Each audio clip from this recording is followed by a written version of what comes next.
Vamos ler Mateus capítulo 4, versículos 1 a 11.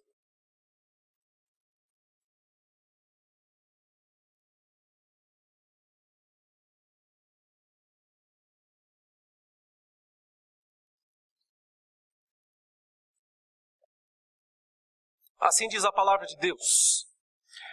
A seguir foi Jesus levado pelo Espírito ao deserto, para ser tentado pelo diabo. E depois de jejuar 40 dias e 40 noites, teve fome. Então o tentador, aproximando-se, lhe disse: Se és filho de Deus, manda que estas pedras se transformem em pães. Jesus, porém, respondeu: Está escrito, não só de pão viverá o homem, mas de toda a palavra que procede da boca de Deus. Então o diabo o levou à cidade santa, colocou-o sobre o pináculo do templo e lhe disse: Se és filho de Deus, atira-te abaixo, porque está escrito, aos seus anjos ordenará a teu respeito que te guardem, e eles te susterão nas suas mãos para não tropeçares em alguma pedra. Respondeu-lhe Jesus: Também está escrito, não tentarás o Senhor teu Deus. Levou-o ainda o diabo a um monte muito alto, mostrou-lhe todos os reinos do mundo e a glória deles. Ele disse: Tudo isto te darei, se prostrado me adorares. Então Jesus lhe ordenou: Retira-te, Satanás, porque está escrito, ao Senhor teu Deus adorarás, e só a Ele darás culto. Com isto, o deixou o diabo, e eis que vieram anjos e o serviram. Meus queridos, nós estamos meditando sobre aquele texto básico de Efésios 6, de 10 a 20, que fala sobre a nossa luta espiritual.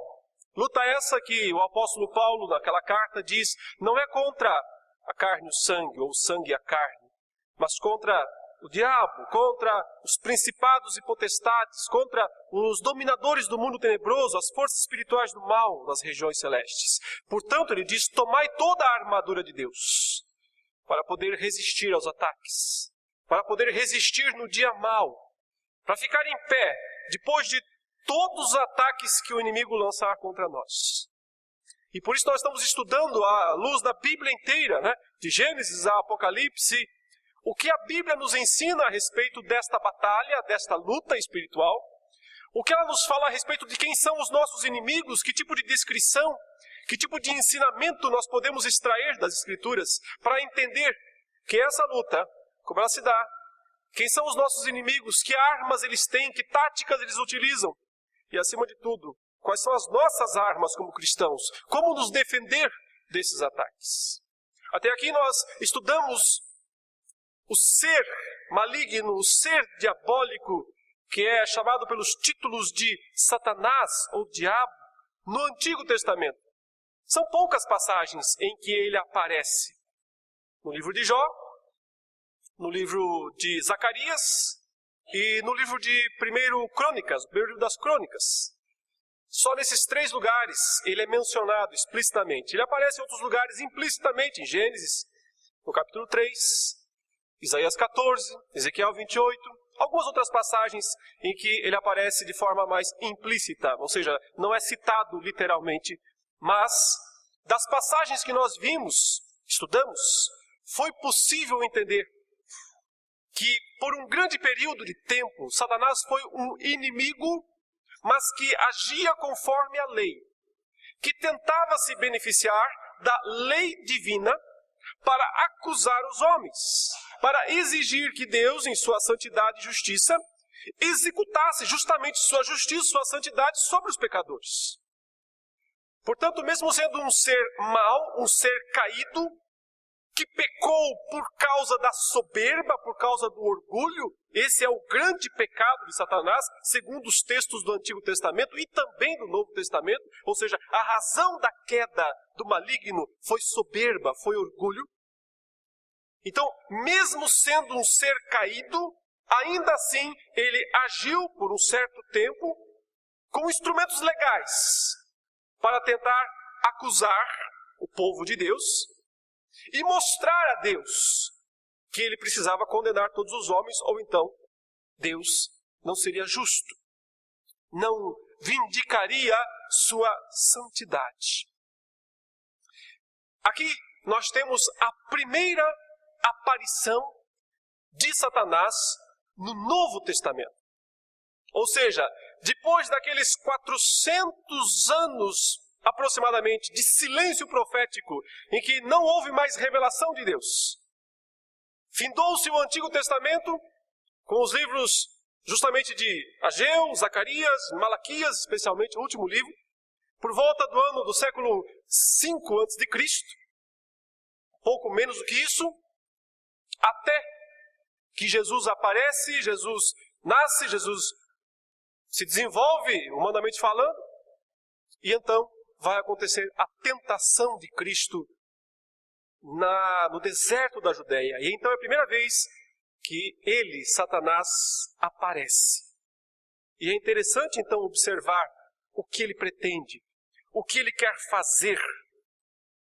Ele sabe, ele sempre soube que há uma promessa de Deus, de um descendente da mulher, que virá para esmagar sua cabeça. Geração após geração em Israel, antes mesmo de Israel ser formado, mas principalmente depois,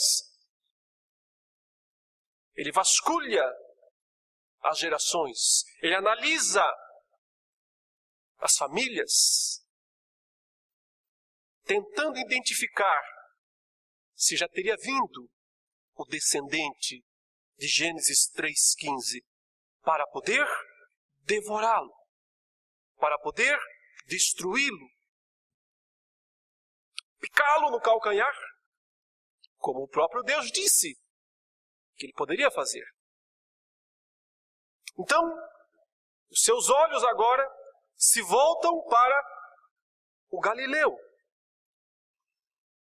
carpinteiro de Nazaré, da Galileia, o homem que tem feito milagres, o homem que parece ser alguém, parece ser um profeta dos antigos e mesmo maior. Sua atenção se concentra especialmente nele quando Jesus vem até a região do Jordão e é batizado por João Batista.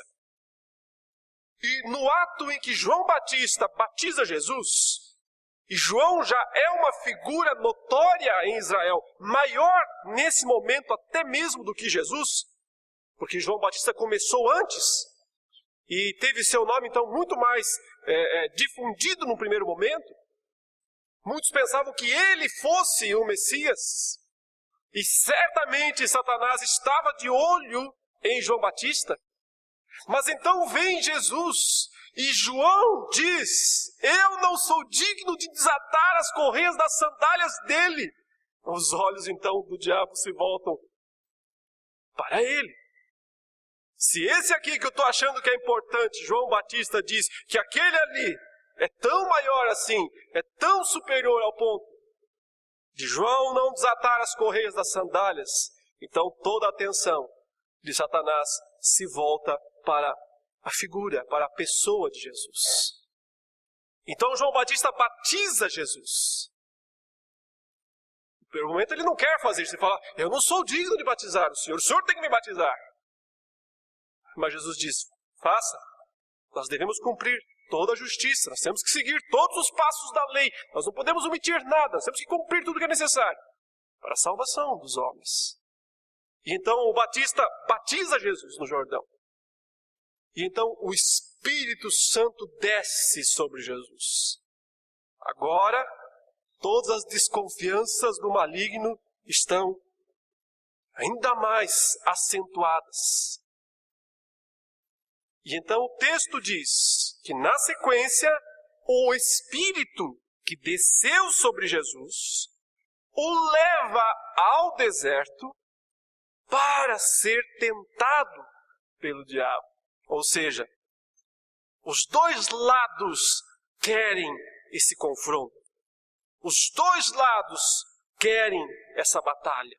Vai acontecer a primeira das grandes batalhas, que vai acabar na cruz e no túmulo vazio. Na cruz, onde os dois morrem, Cristo morre, Satanás morre. Espiritualmente falando, poder, força é quebrado ali. E a vitória no domingo, quando um deles volta a viver, o outro não. Quando apenas Cristo ressuscita vitorioso e o poder do maligno continuará quebrado. É a primeira batalha aqui. Os dois lados querem, os céus querem esse encontro. Satanás também anseia por isso. Porque ele quer devorar o Filho. E é nessa circunstância que nós temos a tentação de Jesus. Observe então que o inimigo se aproxima, o texto fala. Aproximou-se de Jesus para testá-lo. Onde eles estão? Eles estão num deserto. Eles estão num lugar árido. A situação, portanto, é favorável ao inimigo. Ele está, digamos assim, no seu habitat natural. Ele está fazendo aquilo que é seu ofício. Ele vai testar, ele vai tentar. Ele fez isso desde o começo, quando ele se aproximou de Eva. Porém lá, num belo jardim, num frutífero jardim, ele se aproximou e disse: foi assim que Deus diz? Não comerás de nenhuma das árvores do jardim? Agora não é um jardim, agora é um deserto, escaldante, areias amareladas, pedras de calcário lisas, lugar inóspito, feio. Ali está Satanás, fazendo o que ele sabe fazer melhor. Tentar o homem, tentar o ser humano. E assim vai acontecer o primeiro grande confronto, a primeira grande batalha. Essa batalha, esse encontro, esse confronto, nos revela várias coisas de grande importância. Em primeiro lugar, nos revela as artes de guerra do inimigo. Quais são suas armas? Como é que ele age? Como é que ele ataca? Qual é o modo dele agir no sentido de nos tentar, no sentido de tentar nos destruir? Ele usou todo o seu armamento, todo o seu poderio contra Cristo. Nós vamos entender isso. Mas nos revela também esta batalha os pontos fracos da natureza humana, porque são esses pontos fracos que ele vai tentar atacar, minar. Essa passagem tem muito a nos ensinar sobre o que nós de fato somos, os riscos que nós de fato corremos. Mas em terceiro lugar, felizmente, glórias a Deus por isso, também essa batalha nos revela o caminho para vencer o tentador. O caminho que Cristo usou para vencê-lo. O caminho que Ele abriu para nós. Se nós seguirmos esse caminho, nós também venceremos. Vejamos, meus irmãos, então, os 3 níveis de tentação que Satanás utilizou para atacar Jesus Cristo. E também o modo como Jesus reagiu e em que se baseou a vitória de Cristo sobre a tentação de Satanás. Observe em primeiro lugar que Satanás tenta, em primeira instância, naquilo que é o mais básico, naquilo que é o mais óbvio, o mais natural possível. Os aspectos da carne, os aspectos do corpo, os apetites, a natureza humana que anseia por certas coisas, que busca certas satisfações, que tem desejos em relação a coisas materiais, coisas da carne, são os pecados da carne. Isto é o nível básico, é o nível 1. São os pecados mais básicos. São esses, claro, em primeiro lugar, Satanás vai se concentrar e vai disparar todo o seu poderio. Mas ele tem armas maiores. No entanto, esta é a sua primeira tentativa. O texto diz que Jesus jejuou lá no deserto, assim que ele foi levado pelo Espírito Santo até esse lugar para ser tentado pelo diabo. Então ele jejuou 40 dias e 40 noites e, consequentemente, por lógico que seja, teve fome. Nada mais natural, nada mais normal. Não comeu por 40 dias, teve fome. Então o tentador aproxima-se, veja que ele é cauteloso, ele não chega de arrombo, ele não chega botando para quebrar, ele se aproxima, cuidadoso até certo ponto, dá uma ideia de cautela. E não é difícil entender o porquê dessa cautela. Foi dito, o descendente da mulher esmagará sua cabeça.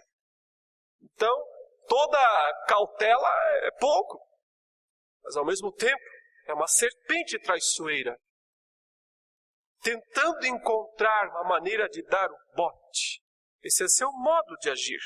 Ele se aproxima cautelosamente, ele faz um desafio. Ele diz, se és filho de Deus, em outras palavras, acabamos de ouvir, agora há pouco, lá no Jordão, quando o Batista batizou você, o Espírito Santo desceu sobre você, uma voz do céu disse, este é meu filho amado. Ou seja, o Pai se pronunciou, este é meu filho amado. Ele diz, se isso é mesmo verdade, se és filho de Deus, prove. Que tal uma prova, que tal uma demonstração disso? Manda que estas pedras se transformem em pães. Observe que ele está agindo justamente no nível 1 de tentação, apenas naquilo que diz respeito à carne. Satanás não despreza o óbvio. Ele frequentemente, na maioria das vezes, age com relativa simplicidade. Ele não quer inventar a roda. Ele sabe aquilo que funciona. Ele apenas aproveita o momento, aproveita a ocasião. Ele sabe que a maioria das pessoas cai nesse primeiro nível, o nível da carne. Ele sabe disso, funciona. Ele tem tido êxito em relação a isso por milênios.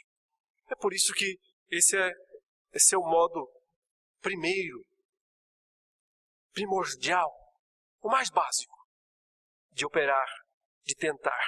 A pergunta implícita que há nesse, por que você não manda essas pedras se transformarem em pães, é a seguinte, é justo um filho de Deus passar fome?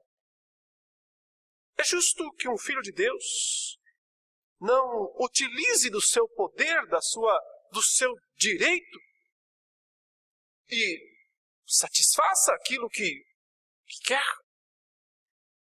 Por trás disso, uma outra pergunta que é, Deus não é injusto ao não permitir que você satisfaça seus desejos?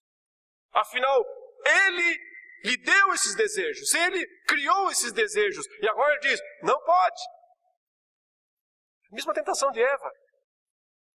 Eva, Deus falou mesmo isso? Que vocês não podem comer de nenhuma destas árvores que tem no jardim? Ou seja, se Deus não é meio estranho não, Eva? Não é um Deus meio esquisito, não. Um Deus que faz tudo isso, diz nada, não pode. Não é um Deus esquisito, não é um Deus estranho. Esse é o modo, ele sempre fez isso desde o começo. Se ele conseguir fazer o ser humano duvidar da justiça, duvidar da bondade de Deus, porque o ser humano não está tendo aquilo que quer, aquilo que deseja, ele ganhou a batalha, já de cara, acabou a guerra, derrotado, ele venceu. Simplesmente, simples assim, fácil assim. E nada mais fácil para nós do que pensar que Deus é injusto, porque não tem nos dado o que nós achamos que nós merecemos, que nós devíamos ter. Nada mais fácil para nós pensarmos que nós devíamos mesmo ter outras coisas, mais coisas. E que, se afinal de contas, foi Deus mesmo quem criou em nós esses desejos de ter isso, ter aquilo outro, então, por que é que Ele não quer? Por que é que Ele impede? Queridos, isso realmente mostra que Ele tem usado com sucesso a mesma técnica ao longo da história. Mas Ele está agindo no nível 1. Aqui é tentação comum. É o ponto mais básico. E como é que Jesus reagiu? Qual foi sua defesa? Jesus disse, está escrito, não só de pão viverá o homem, mas de toda a palavra que sai da boca de Deus. E é claro, Jesus está citando as Escrituras, ele só faz isso. Nas 3 vezes em que Satanás investe contra ele, ele simplesmente se defende e contra-ataca, usando pura e simplesmente a palavra, a Escritura. Por que é que nós precisaríamos de outra coisa então? Por que é que precisaríamos de encantamentos? Por que é que precisaríamos de rituais? Por que é que precisaríamos de objetos? Em algum momento, para nos defender, se Cristo só usou a palavra de Deus, a espada do Espírito, precisamos de outra arma.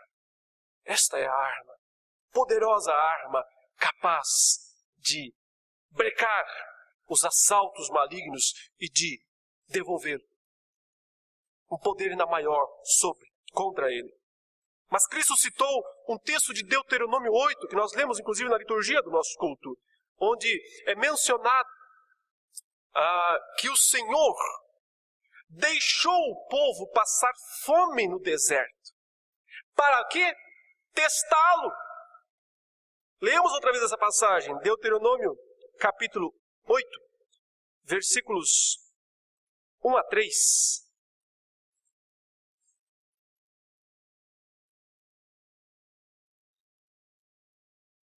Cuidareis de cumprir todos os mandamentos que hoje vos ordeno, para que vivais e vos multipliqueis, e entreis e possuais a terra que o Senhor prometeu, sob o juramento a vossos pais. Agora o verso 2.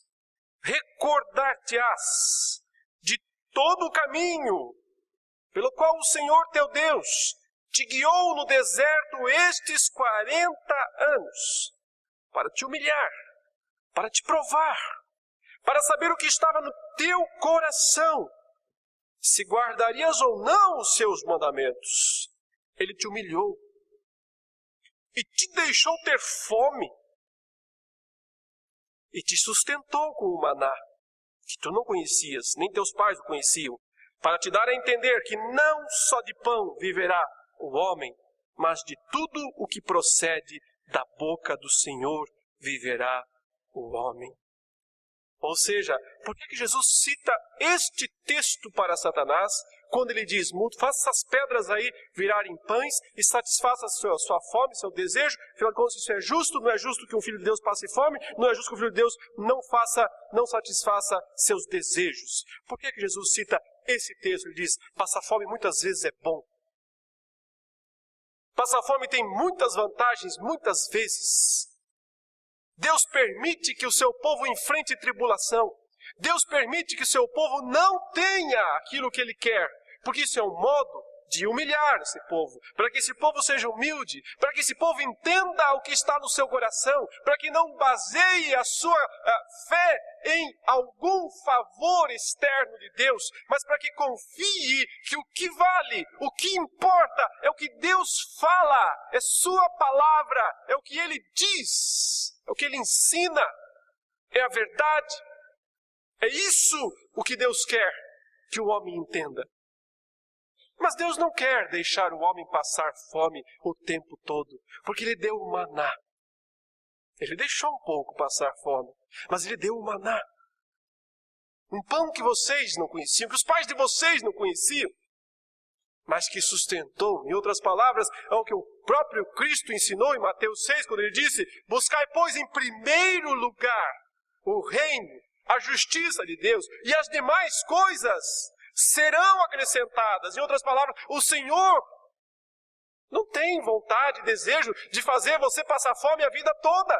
Ele vai acrescentar as coisas, mas pode ser, e às vezes é necessário, que se passe um período de fome, de carência, se há orgulho, se há senso de prepotência, presunção, autonomia, então Deus precisa quebrar essas coisas. Então Deus precisa humilhar o seu povo. Mas as demais coisas são acrescentadas. Em outras palavras, Deus disse, eu não vou ficar passando fome para sempre, eu vou ter pão. Eu não preciso apressar as coisas, não preciso botar os pés pelas mãos. Eu não preciso antecipar o que Deus planejou para a minha vida. Isso vai acontecer. Eu não tenho que forçar Deus a fazer alguma coisa. Ele fará. Desde que eu entenda a prioridade da minha vida, que não é buscar pão. A razão da minha existência não é correr atrás de pão. Mas a razão da minha existência é viver pela palavra. Por toda palavra que procede da boca de Deus. Irmãos meus, por mais terríveis que sejam os pecados da carne, e aqui nós estamos apenas nesse nível 1, o nível dos pecados da carne. Por mais terríveis que eles sejam, eles são apenas o nível 1. Eu cito aqui umas palavras daquele grande escritor chamado C.S. Lewis, em que ele menciona algo interessantíssimo a respeito disso. Ele diz o seguinte: apesar de eu ter falado bastante a respeito de sexo, quero deixar claro, tão claro quanto possível, que o centro da moralidade cristã não está nisso. Se alguém pensa que os cristãos consideram a falta de castidade o vício supremo, essa pessoa está redondamente enganada. Os pecados da carne são maus, mas de todos os pecados são os menos graves. Todos os prazeres mais terríveis são de natureza puramente espiritual. O prazer de provar que o próximo está errado, de tiranizar, de tratar os outros com desdém e superioridade, de estragar o prazer alheio, de difamar, são os prazeres do poder, do ódio. Isso porque existem duas coisas dentro de mim que competem com o ser humano que eu deveria ser. São elas o aspecto animal e o aspecto diabólico. O diabólico é o pior dos dois.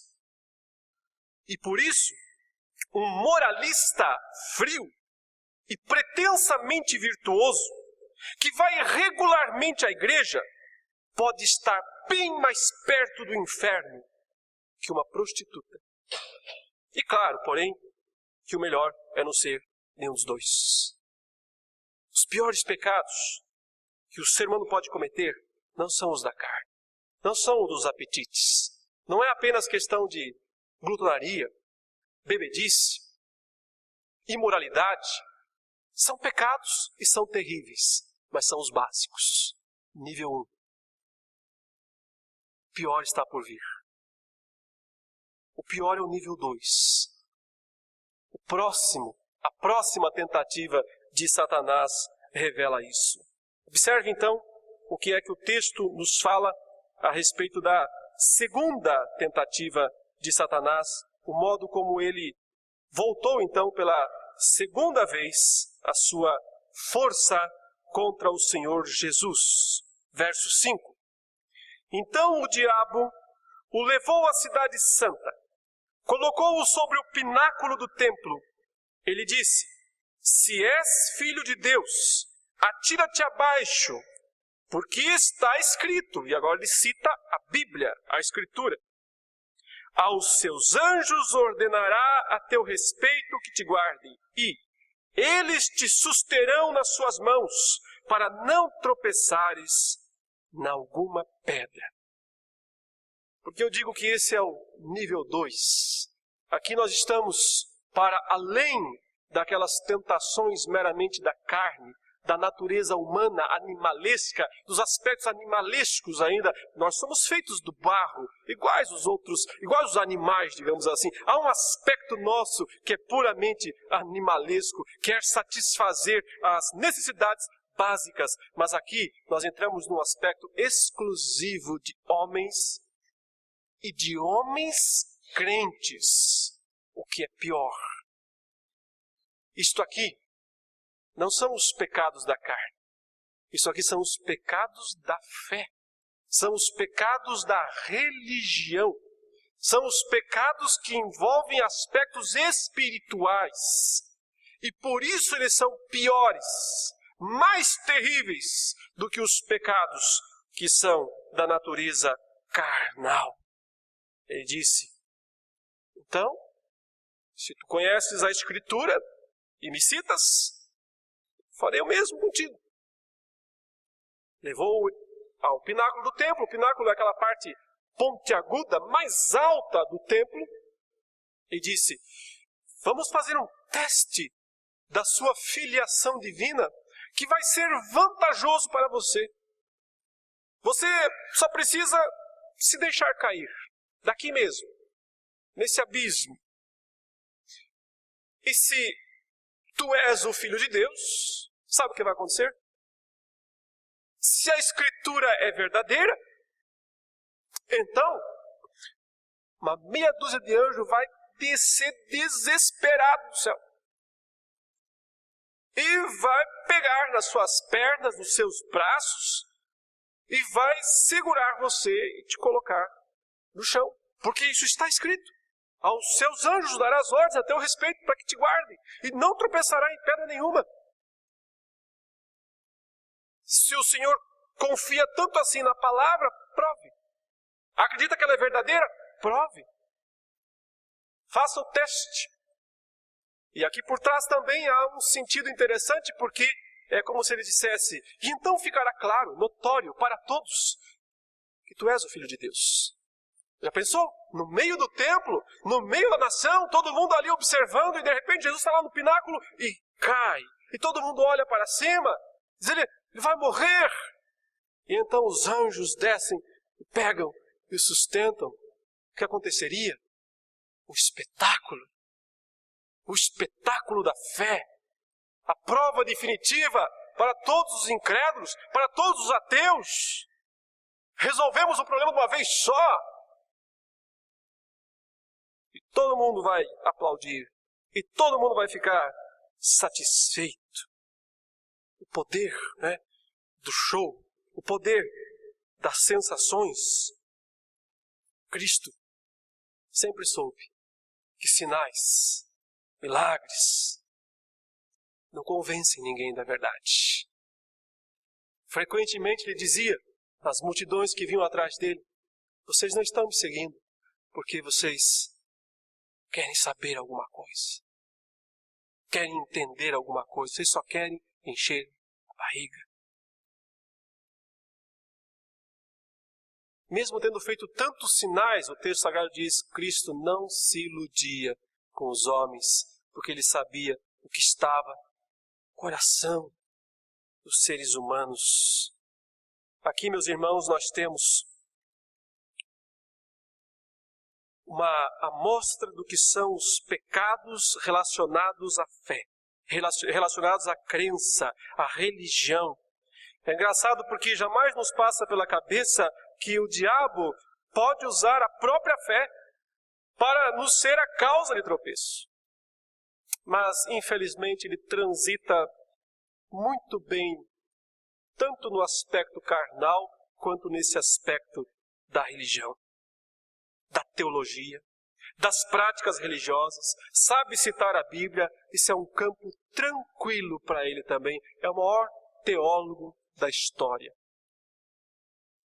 É o maior conhecedor das práticas religiosas da história. É quem mais entende de sinais e prodígios. Por isso que é dito que ele fará, através da pessoa do anticristo, sinais e prodígios, fazer fogo do céu. Isso é campo dele. Ele sabe lidar com isso. Ele entende perfeitamente desta área da religião, das experiências religiosas. Ele sabe que isso é campo fértil para trabalhar na mente humana, na psicologia humana, coração humano. Ele sabe fazer isso muito bem. A resposta de Jesus nos mostra então qual seria a implicação de atender ao que Satanás está dizendo. Por um lado, a resposta de Cristo é uma aula de hermenêutica. Sabe o que é hermenêutica? É o estudo, a interpretação, o estudo da interpretação da Bíblia. Como é que se interpreta a Bíblia?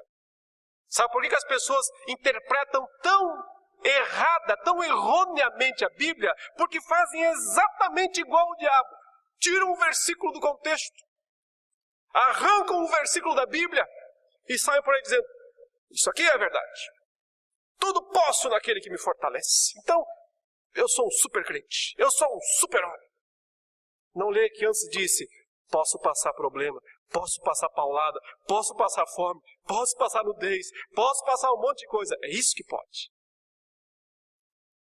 O estilo de Satanás, hermenêutica satânica, é tirar um versículo da Bíblia fora do contexto e sair por aí aplicando ao bel prazer. A Reforma tinha um motto, um lema sobre interpretação que é interessante demais. Ele diz o seguinte, a Escritura interpreta a Escritura. Essa é a regra máxima de interpretação. A Bíblia interpreta ela mesma. Como assim? Sim, um texto mais claro lança luz sobre um texto mais difícil.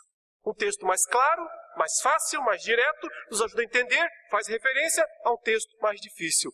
É isso que Jesus está fazendo aqui. Ele disse, também está escrito, não tentarás ao Senhor teu Deus. Em outras palavras, eu não posso botar a Bíblia contra ela mesma.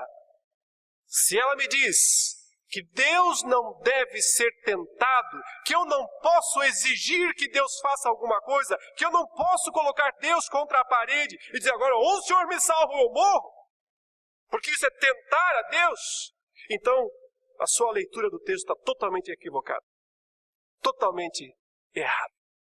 Não quer dizer isso que você está dizendo. Porque é evidente que se Jesus se deixasse cair do templo, ele estaria dizendo, agora eu estou obrigando Deus a me salvar. Agora Deus vai ter que fazer a minha vontade. Exatamente o oposto do que Jesus ensinou a orar, que foi o quê? Seja feita a tua vontade, na terra como no céu. Meus irmãos, hoje em dia, as pessoas tentam a Deus em nome da religião. Igrejas mandam os fiéis depositar dinheiro como prova de fé. Testa Deus aí, bota o dinheiro aí para ver se Deus não vai te provar, não vai mostrar que Ele é fiel. Tentam a Deus. Faça lá todos aqueles rituais, aquelas barbáries de rituais que existem. Deus vai ter que te abençoar. Determine, exige, decreta. Não é justamente obrigar Deus a fazer alguma coisa? Não é exatamente fazer o que o diabo mandou? Isso não é, por acaso, teologia satânica? São discípulos de quem, afinal de contas? De Cristo, que ensinou a orar dizendo, seja feita a tua vontade. Ou são discípulos de Satanás que disse, faça a Deus fazer a tua vontade. Obrigue Deus, exija que Deus faça a tua vontade. Quem está obedecendo quem? São discípulos de quem, afinal de contas? Testar a Deus é, em última instância, duvidar de Deus. E isso é o oposto de fé. Fé é confiar. Exigir é desconfiar. É não ter suficiente confiança em Deus para saber que Ele sabe o melhor. E isto é pecado. E isso, meus irmãos, é um nível de tentação acima do nível da carne. Porque começa a tocar em coisas mais elevadas, aspectos que deveriam ser santos por natureza. Não há área da religião, da vida cristã, da vivência, do culto, do louvor, da pregação, do estudo, da vida como um todo, que Satanás não vai tentar desvirtuar. E é o que ele mais vai querer fazer. Porque é nível 2.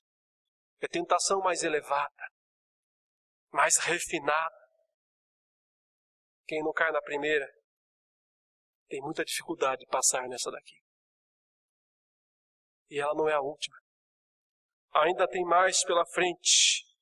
Ainda tem coisa pior para vir. A última tentativa de Satanás se dá então quando ele leva Jesus, diz o versículo 8. Levou ainda o diabo a um monte muito alto, mostrou-lhe todos os reinos do mundo e a glória deles. E lhe disse: tudo isso te darei, se prostrado me adorares. Então Jesus lhe ordenou: retira-te, Satanás, porque está escrito: ao Senhor teu Deus adorarás e só a Ele darás culto. Com isto deixou o diabo, e eis que vieram anjos e o serviram. Aqui nós temos aquele nível mais elevado de tentação, o nível puramente espiritual. Eu chamo isso daqui, quer dizer, eu interpreto isso aqui à luz do ensino bíblico que descreve o chamado pecado contra o Espírito Santo. Porque os pecados anteriores têm perdão. O da carne, o da religião, os pecados relacionados à fé, todos têm perdão. Mas nesse nível aqui, não há perdão. Porque é simplesmente um esforço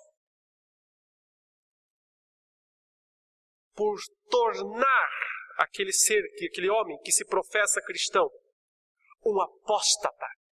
É isso o que Satanás vai fazer. Ele se aproxima agora de Jesus sem usar artimanhas, sem citar mais texto bíblico, vamos deixar isso para lá, não deu certo. Então ele se aproxima como ele é. Agora a luta é com suas próprias armas, agora é tudo ou nada. Ele opõe todo o seu poder diretamente ao poder de Deus. Ele só quer uma coisa: apostasia. Está vendo todos esses reinos? Toda a glória deles? Tudo isso é meu. É curioso que Jesus não tenha dito: não é teu. Porque de fato era. Até que Cristo o derrotasse na cruz, quando então as nações foram liberadas para ouvir o Evangelho e saíram desse domínio de Satanás. Mas até este momento em que ele está lá, sob o monte, mostrando-lhes: isso tudo é meu. E eu posso lhe dar agora mesmo. Basta que você se prostre e me adore. Só isso. Percebe? Aqui ele mostra o que ele é. O que ele de fato quer. Ele quer ser Deus. Ele quer ocupar o lugar de Deus. Autonomia total. Esse é o ponto. E é isso que ele diz a Jesus. Também foi o que ele disse a Eva, não foi? Pode comer. Eu garanto para você. Pode comer. Porque quando você comer vai acontecer o seguinte: seus olhos vão se abrir. Você vai conhecer o bem e o mal. Você vai ser igual a Deus. Você vai ser como Deus. Não é o que o ser humano mais quer? Autonomia total?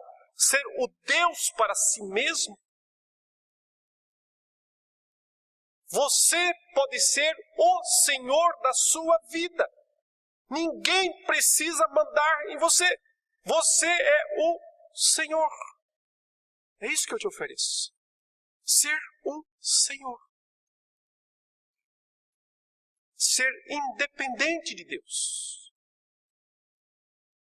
Mas qual é a ironia da história? É que ninguém, nenhum ser humano consegue ser independente. Só vai trocar de Senhor. Deixará de adorar a Deus para adorar Satanás. Pensando que está sendo o Senhor da sua vida, na verdade, está passando esse senhorio para Satanás. Aí está a ilusão. Aí está o engano. O homem pensa que é o Senhor quando diz não para as coisas de Deus, quando apostata da fé, quando larga a igreja, quando vai-se embora para o mundo, quando pensa que vai poder desfrutar, agora sou livre. Mais do que nunca virou um escravo. Porém, escravo de Satanás. Ele pode oferecer o que você quiser. Seja lá o que for, aquilo que você mais deseja, aquilo que o seu coração mais quer, o que for. Você pode ter isso. Isso é me adorar. Isso é deixar de adorar a Deus. Por isso, meus irmãos, é uma decisão. O que ele está querendo, na verdade, é uma decisão consciente por parte do homem de abandonar a Deus para servir. Por isso, isso é apostasia. O que é o pecado contra o Espírito Santo? É o ato consciente de rejeitar a Cristo depois de o ter conhecido. É isso que é o pecado contra o Espírito Santo. É uma decisão consciente. A pessoa sabe quem é Jesus. A pessoa sabe que Ele é o Salvador. A pessoa sabe que Ele é o Senhor. A pessoa sabe que Ele é o único digno de ser adorado, exaltado. E ainda assim, essa pessoa diz, eu não quero mais isso. Eu quero ser livre. Eu quero ser o meu Deus. Eu quero ser o Senhor de mim mesmo. Isso é apostasia. E por isso não tem perdão este pecado. Ultrapassou a barreira, o limite, a linha de onde não se pode mais voltar. Essa pessoa não volta, ela não quer voltar e Deus também não quer que ela volte. Ponto final, fim da história, acabou. Só resta, como diz Hebreus, a expectativa do quê? Do fogo. A expectativa da ira. Não há outra expectativa. São esses os 3 terríveis níveis de tentação. Percebe agora como o carnal é o mais básico? É o mais simples? E frequentemente nós caímos nele? O que dirá então dos mais altos? Se estamos tropeçando até nos mais básicos, esbarrando aos trancos e barrancos para lidar com mentira, para lidar com inveja, para lidar com sensualidade, para lidar com apetites, com comida, comer demais, glutonaria. Se estamos tropeçando nos mais básicos, que dirá ao enfrentarmos o chumbo pesado, o chumbo grosso das tentações, dos pecados da fé? E da tentação total. A tentação total, esse momento máximo do pecado contra o Espírito, é aquele momento na história de uma pessoa em que Deus autoriza que Satanás venha com todo o seu poder contra uma pessoa. Como ele fez com Pedro na noite da tentação, mas o Senhor o livrou. É aquilo que em Efésios 6 o apóstolo Paulo chama de o dia mau. Ele diz, tomem toda a armadura de Deus para poder resistir no dia mau. Mal, aí é mal com U mesmo, porque é maligno no dia do maligno. É aquele dia especial em que Deus autoriza que Satanás tente o crente com todo o seu poderio. É para apostatar da fé. Os verdadeiros crentes serão guardados pelo Senhor. Precisam crer nisso. Mas ao mesmo tempo, precisam estar atentos. E usar a armadura. E usar a grande arma que possuem, que é a espada do Espírito, a palavra de Deus. Veja que é aqui o primeiro momento em que Jesus dirige a palavra de Deus contra o próprio Satanás. Olha a expressão usada no texto, assim que ele faz essa oferta imprópria, né? Te darei tudo isso, se prostrado me adorares. Jesus dá uma ordem direta, ele o repreende, ele diz: para trás, Satanás. Essa expressão, retira-te, para trás, recue, vai embora. Por isso que os antigos falavam, vai-te reto, né? Não era assim que falavam, era por causa dessa expressão aqui, retira-te. Em algumas traduções muito antigas falam, vai-te reto, Satanás. Quer dizer, some daqui, vai embora deste lugar. Porque está escrito, ao Senhor teu Deus adorarás e só a Ele darás conto. Sim, nesses momentos mais terríveis é a hora de usar a lâmina, o fio da espada do Espírito contra o próprio inimigo. Tem hora que nós precisamos recitar para Ele o Salmo 91, recitar para Ele o Salmo 23, recitar para Ele as palavras de João capítulo 16, e tudo aquilo que o Senhor nos prometeu como garantia, como segurança, a fim de que Ele entenda que não vai nos dobrar, porque nós confiamos no Deus que nos salvou e que nos guarda, e que nos protege. Retira-te, Satanás, porque está escrito, ao Senhor teu Deus adorarás. Ou seja, eu só tenho um Senhor. Não sou eu mesmo. Não é você. É aquele que é o único que deve ser adorado. Eu só tenho um Senhor. Isso é o primeiro mandamento. Isso é o básico da lei. E é suficiente para a minha vida. Aprendamos, meus irmãos, com Jesus, como nos defender.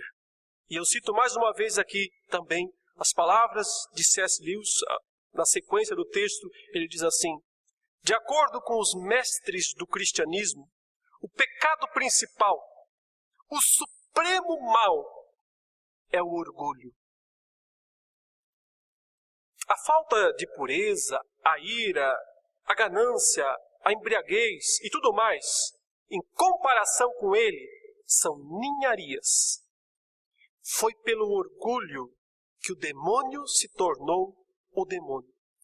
O orgulho conduz a todos os outros pecados.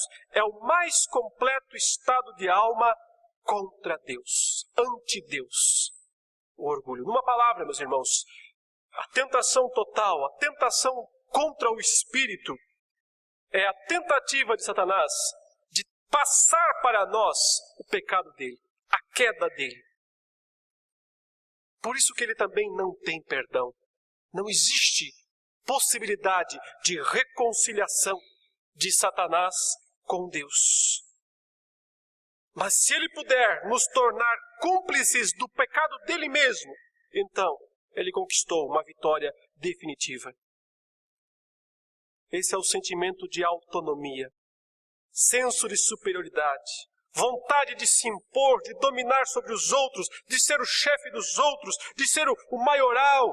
É isso que está na raiz dos pecados satânicos. De todos os pecados, o orgulho é o pior. Mas o jeito de vencer ao Senhor pelo Senhor resistir ao maligno. E ele fugirá de vós. Retira-te, Satanás, porque está escrito, ao Senhor teu Deus adorarás e só Ele darás conto. Qual é a reação de Satanás? Não pode mais ficar lá. O texto diz, e o diabo o largou, o deixou. A ideia é que estava grudado nele, mas quando ouviu isso, soltou. O deixou e foi embora para esperar a próxima. E essa é a última e dolorosa verdade a respeito de tentação. Não basta vencê-lo uma vez. Não adianta pensar que porque venceu uma vez a tentação maligna, está resolvido para o resto da vida, porque semana que vem ele volta. Porque mês que vem ele volta. E é por isso que o povo de Deus tem que estar sempre revestido da armadura de Deus, usando a palavra de Deus. Porque nisso, e somente nisso, está a sua vitória. Que Deus nos abençoe. Amém.